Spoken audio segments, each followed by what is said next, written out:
Vanessa Neuzig, and I'm here with Eric Neuzig, who is also my dad. I'm Hello. going to be asking you a few questions about 9/11. Okay. So, first question is, where were you when you heard about the 9/11 attacks? So I was working for Charles Schwab in Jersey City, and our office was on the 15th floor, and we could actually, there was windows all around the floor, so we actually had a beautiful view across the Hudson River to the Twin Towers. And we had heard that something happened to the first tower, and we were looking out, and there was smoke coming out of it. So we weren't sure what happened, and the news reports, nobody knew what was going on. We were making phone calls trying to find out if anybody heard or saw anything.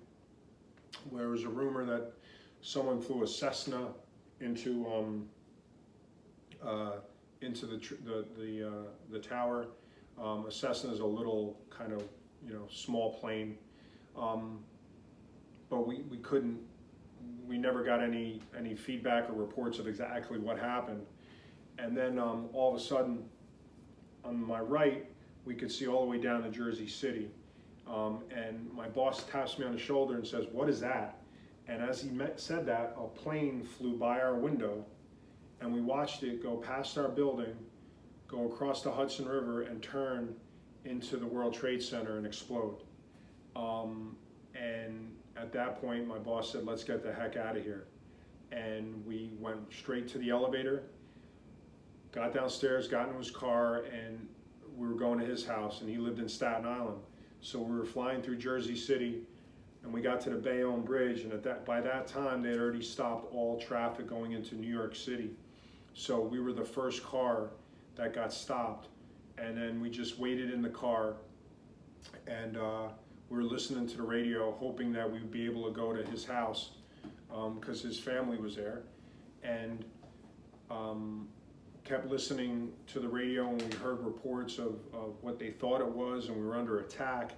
And then the Pentagon got hit, and then the South Tower went down, and then we decided to not wait there because we knew we weren't getting in New York City, and we went and found a place that was open, and go figure, we went into a bar that had the TVs on and had a payphone. Some of you guys might not know what a payphone is.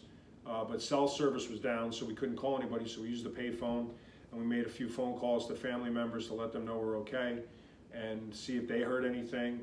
And then we just kind of, it was watched on unfold on TV, but I'll never forget that sight of that plane flying by and going right into the building. It was crazy.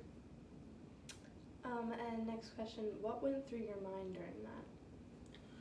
I was scared. I didn't know what was going on. I felt we were under attack. I didn't know where the next plane or the next bomb or the next whatever was. I couldn't even think of what could possibly happen. But you were scared for your life. You were scared for others' lives. When the one tower went down, I thought hundreds of thousands of people perished, because I used to work and go to Lower Manhattan quite a bit, and I know how many people are down there and how many people work in those buildings, and it was pure fear, just fear and anger. Fear and anger were probably the two most powerful emotions that we were dealing with. Third question, what memory of that day has stuck with you the most?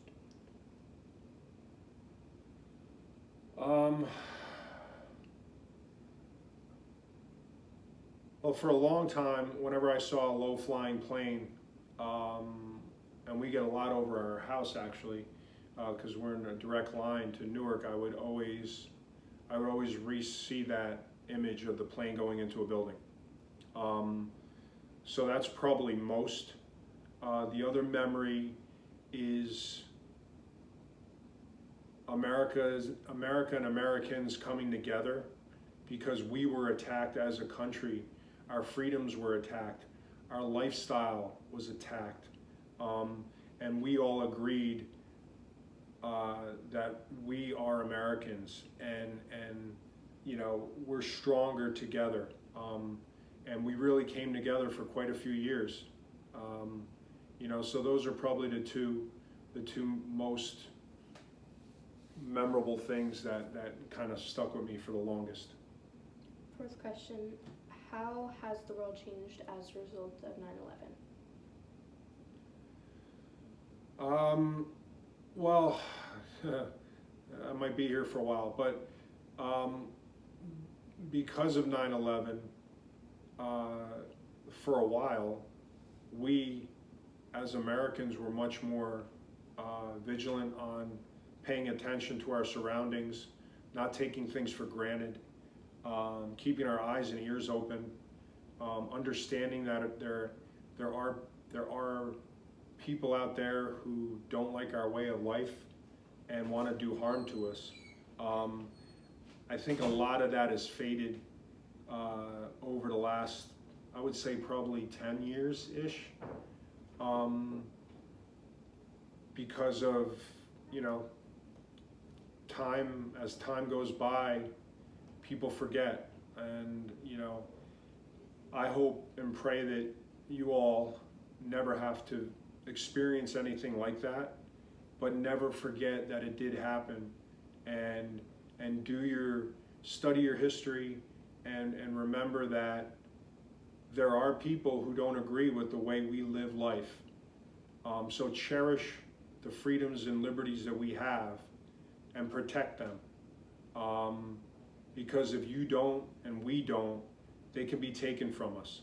And it's our job as Americans to keep that tradition and keep our way of life going, because it's the best in the world. And last question, how has 9/11 affected your life? It negatively impacted me. It angered me, it frustrated me. Every year, I was fortunate. I knew a few people who were in the buildings and got out. I fortunately didn't have anybody who perished, but I know many who had friends and family, and I've heard story after story after story, and heroic stories. And that's the other thing. It's in a time of